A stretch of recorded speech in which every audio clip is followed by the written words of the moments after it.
एक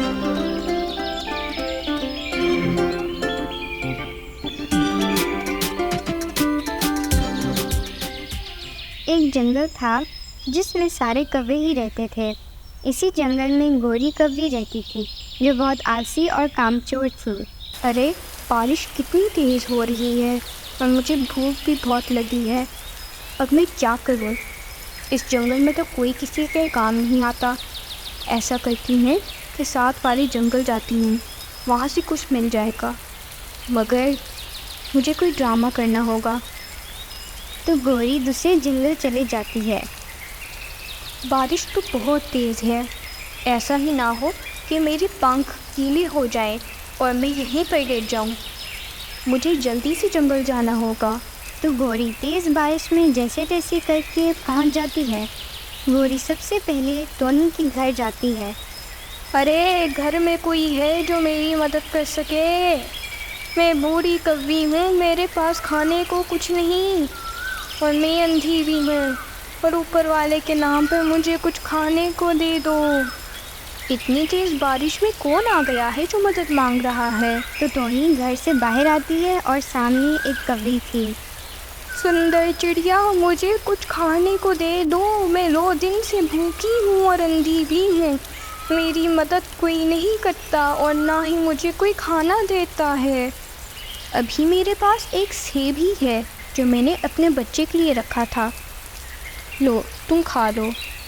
तो गोरी थोड़ी सी आंखें खोल कर देखती है और फिर आंखें बंद कर लेती है और सेब लेकर चली जाती है। वाह गोरी, तेरी तो क्या ही बात है। मैं तो एक्टिंग ऐसी करती हूँ कि हर किसी को उल्लू बना सकती हूँ। और ये सेब कितना मज़े का था।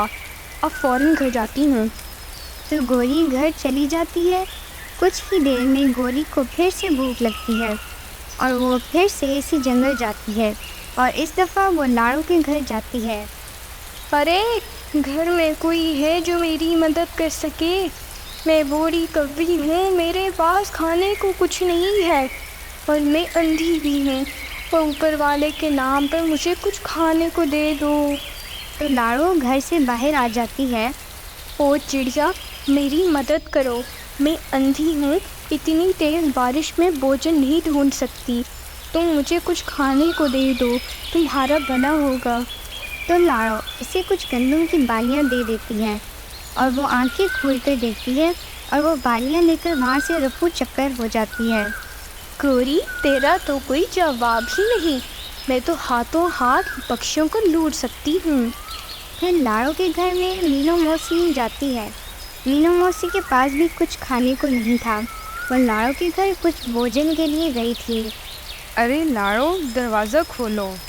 लाड़ू दरवाज़ा खोलती है और मीनू मौसी अंदर चली जाती है। मीनू मौसी, इतनी तेज़ बारिश में कैसे आना हुआ? खैरियत तो है? लाड़ू, मुझे लगा घर में खाने के लिए भोजन होगा, पर वो ख़त्म हो गया था।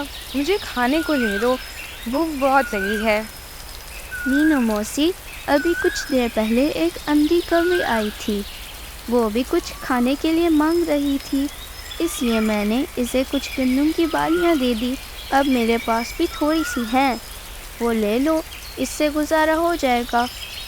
अरे, ये तूने क्या कर दिया? वो अंधी नहीं है, वो अंधी होने का नाटक कर रही थी। वो तुम्हें पागल बनाकर तुमसे भोजन लेकर गई है। मैंने देखा है, वो ऐसे ही उठती रहती है जैसे कोई चील, और वो साथ वाले जंगल में रहती है। मुझे इसका सारा पता है। वो ऐसे ही सबको उल्लू बनाती है। चलो, अब मैं इससे गुजारा करती हूँ। कल को अपने ही बाग से फल ले आऊँगी। मीनू मौसी, मैंने तो इसकी मदद की थी, मुझे क्या पता वो नाटक कर रही है। अगले दिन फिर से गोरी को भी अपने आलसीपन की वजह से भोजन तलाश करने के लिए निकलती है और वो उसी जंगल में चली जाती है। गोरी की किस्मत खराब थी। वो मीनू मौसी के बाग में फल तोड़ने के लिए चली जाती है। मीनू मौसी भी वहीं पर थी। मीनू मौसी ने दरख्त पर फंदे लगाए हुए थे ताकि कोई भी इसका फल चोरी ना कर सके। गोरी मीनू मौसी के पास जाती है। मौसी, मुझे कुछ खाने के लिए फल ही दे दो। मैं अंधी हूँ और भूख से मेरी जान निकल रही है। मीनू मौसी इसके ड्रामेबाजी सब जानती है। ये लो, ये सेब खा लो। तो गोरी आंखें खोल कर देखती है, वो लाल मिर्च थी। ये तो लाल मिर्च है, सेब नहीं है। तुम तो अंधी हो, तुम्हें कैसे पता ये लाल मिर्च है या लाल मिर्च नहीं है? पागल, ये सेब है, लाल रंग का, खा लो, मज़े का है। मेरे पेट में दर्द हो रहा है, मैं चलती हूँ। तो गोरी वहाँ से चली जाती है। मौसी कितनी चालाक थी, ये तो मेरे से 10 हाथ आगे की निकली। अब ऐसा करती हूँ कि इसी के बाग से फल चोरी करूँगी, ये जैसे इधर उधर होगी। कुछ ही देर में मीनू मौसी वहाँ से चली जाती है और गोरी बाग में जाकर फल चोरी करने लगती है। जैसे ही वो फल चोरी करती है, गोरी की पूंछ फंदे में आ जाती है। इधर से मीनू मौसी भी वापस आ जाती है। मीनू मौसी तो जानबूझकर वहाँ से गई थी। जैसे ही गोरी फंदे में आती है, मीनू मौसी फ़ौरन से वापस आ जाती है। इस कलमुही ने तो दरख्तों पर फंदे लगाए हुए थे, अब मैं क्या करूँ? और ऊपर से आफत भी आ रही है वापस। गोरी जोर लगाती है और गोरी की पूंछ टूट जाती है और गोरी खुद वहाँ से भाग जाती है। मीनू मौसी आकर देखती है तो दरख्त पर फंदे में इसी गोरी कौवे की पूंछ है। तो मीनू मौसी समझ जाती है। मीनू मौसी इधर उधर देखती है, फिर इसे वो कहीं नहीं नज़र आती और गोरी अपने जंगल वापस चली जाती है। अगली दफ़ा खुद बोझ तलाश कर लूँगी, इस तरह मांगूंगी नहीं। मेरी तो पूंछ ही टूट गई। जब मेरे जंगल वाले पूछेंगे कि क्या हुआ तो फिर मैं क्या करूँगी? तो दोस्तों, इस कहानी से हमें सीख मिलती है, हमें खुद मेहनत करके खाना चाहिए। जो बुरा करता है इसके साथ भी बुरा होता है। वीडियो अच्छी लगी हो तो वीडियो को लाइक और चैनल को सब्सक्राइब करना मत भूलिएगा।